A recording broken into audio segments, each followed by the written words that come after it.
Friends नमस्कार Pallavi kitchen को आपण मानक स्वागत। आज मु सुजी उपमा रेसिपी तैयारी करी। सुजी उपमा रेसिपी तैयारी कला बेले मु स्टेप वाइज समस्त प्रोसीजर कहीदेवी। आ सुजी उपमा रेसिपी मो बो माने मदर इन लॉ ठार शिखी। यही रेसिपी मुझे तैयारी करें कले बहुत टेस्टी लगे। चलते जी आमर नुआ रेसिपी स्टार्ट करवा। जदि मो वीडियो आपण मानक भल लगे तेज लाइक करेंगे, शेयर करेंगे और सब्सक्राइब करेंगे। और सब्सक्राइब बटन पाखे बेल आइकन को प्रेस करेंगे जद्वारा मोर समस्त नुआ वीडियो नोटिफिकेशन आपण पाइपर। सुजी बनवार समस्त सामग्री देखी नवा। ये 5 ରୁ 7टा बीन्स की एमती छोट छोट खंड कर काटी देइछि। गोटे छोट गाजर को एमती छोट खंड कर काटी देइछि।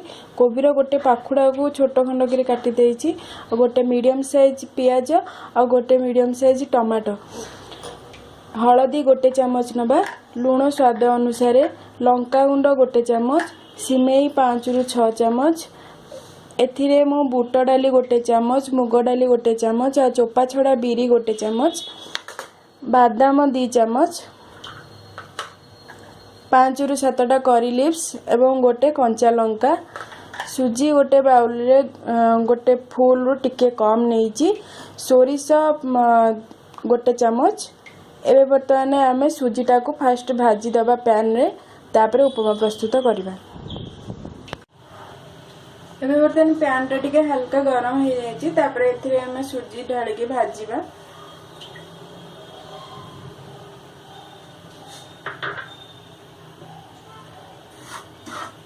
सुजी भाजिला बेले गैस रो फ्लेम मीडियम रे रखिबे।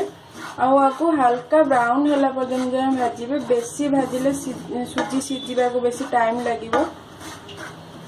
आको एमती कंटिन्यूअसली चलाउथिबे, नै तो तळे लागि जिबार संभावना अछि।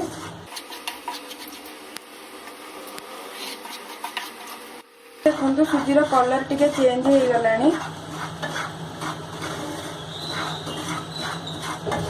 एबे आपको गोटे पैन को बाहर करदबा। देखो पैन टा टिके गरम हो जाइछि। आउ एथिरे मु कुकिंग ऑयल सोरिष तेल ढालुची। सोरिष तेल 3 ରୁ 4 चामच में यूज करूची। आपण चाहे जे कोनोसी रिफाइन ऑयल यूज करि परिबे। तेल गरम हो जाइछि, एथिरे मु सोरिष गोटे स्पून पके दोची। आ सोरिष एथिरे अधिक पकेइले बेसी भल लागे।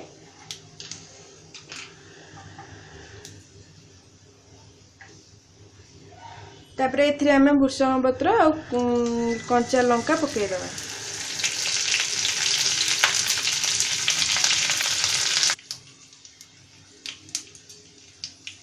तो एतिकी बेले ए जो 3 प्रकार डाली मु देखैतली 3 प्रकार डाली भी पके देबा। आउ डाली की बेसी भाजीबानी, जस्ट के हल्का भाजीबा।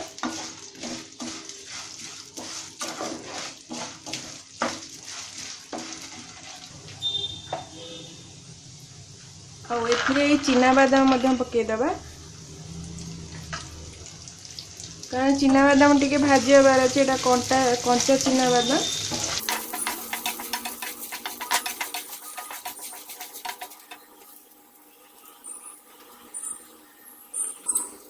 एबे देखंतु एटा ठीक से भाजी आसलानी। जस्ट 2 मिनिट भाजीबे, बेसी भाजीबेनी। और एथिरे अब हम पियाज पके दबा।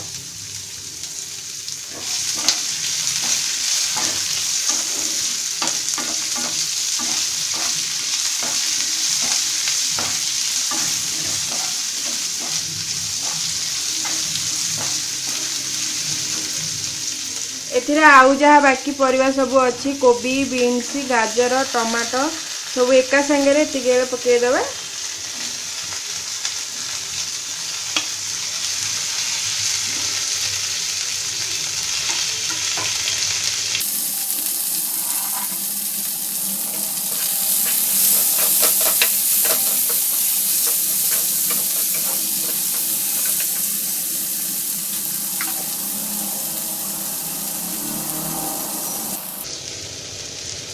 एथिरे बर्तमान आमे हलदी,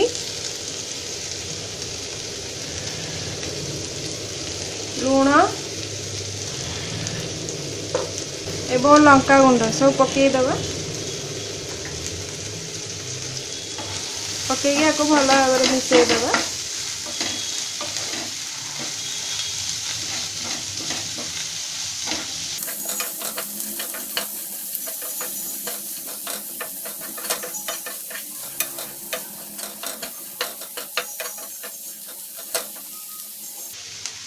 तापर एथिरे मु एबे सिमेई पकई दोची कारण एटा सिमेई उपमा करबा आउ सिमेई जदि भजा सिमेई आनथिबे तेबे एथिरे पकेबा जेतेले पानी देबे हेतेले डायरेक्ट पकई देबे जेतु मोर एटा कंचा सिमेई तेणु ताको परिवा संगे तो टिके भाजीबी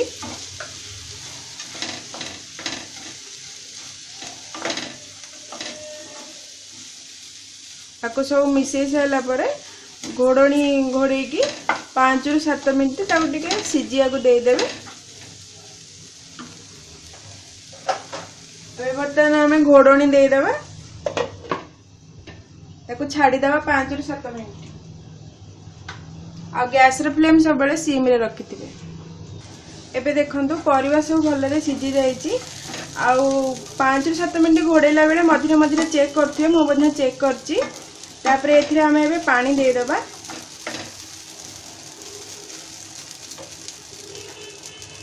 पानी मु सुजी एई छोट बाउल रे नेइथिली तो पानी से हिसाब रे सुजी रो 3 गुणा दबा।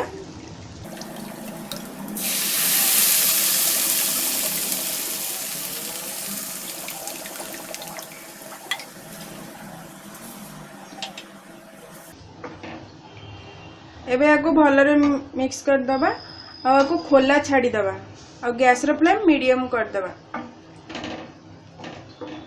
पानी टिके फुटी आसिले सेतिरे हमें सुजी पकेबा आ उपमा रे बेसी परिबा पकेइले बेसी भल लागे आ सिमेई ए सब डाली प्रोसीजर रे जेमिति मु करिछि सेमिति कले यार बास्ना भी माने बहुत बढ़िया बास्ना आछि आ उपमा खाइला बेले मते बहुत बढ़िया टेस्टी लागे। तो आपण ए हिसाब रे बनेले तो बहुत भल लागिवो। एबे देखंतु पानी पूरा भल भाबे फुटी आसलानी आउ एई टाइम रे हमें सुजी पकई दबा। सुजी पकेला बेले गोटे हाथ रे सुजी रखिकी एटा को अल्प टिके टिके पकेई घांटुथिबे एका संगे रे पकेई देबेनी एका संगे पकेले एटा बिंडा हे जिवो तो अल्प टिके पकेइबे ताकू पकेईकी एमती आ संगे रे टिके मिक्स कर देबे जेमिति सुजी कंचा न रहे सब या भीतर मिक्स होबा दरकार। आउ गैस रो फ्लेम ए टाइम रे टिके सिम कर देवाटा ठीक हबो। तापरे बाकी सुजी जो पट साइड रे पानी अछि से पट साइड रे पके दबा।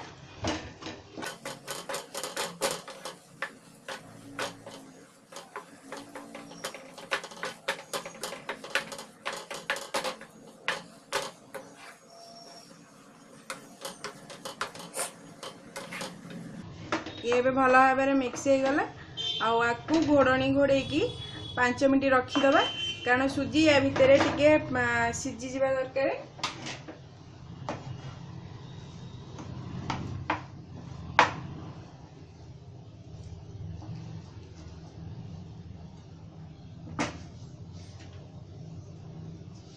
जस्ट 5 मिनट रखीदबा गैस रे फ्लेम सिम रखिबा बेसी हाई करबानी।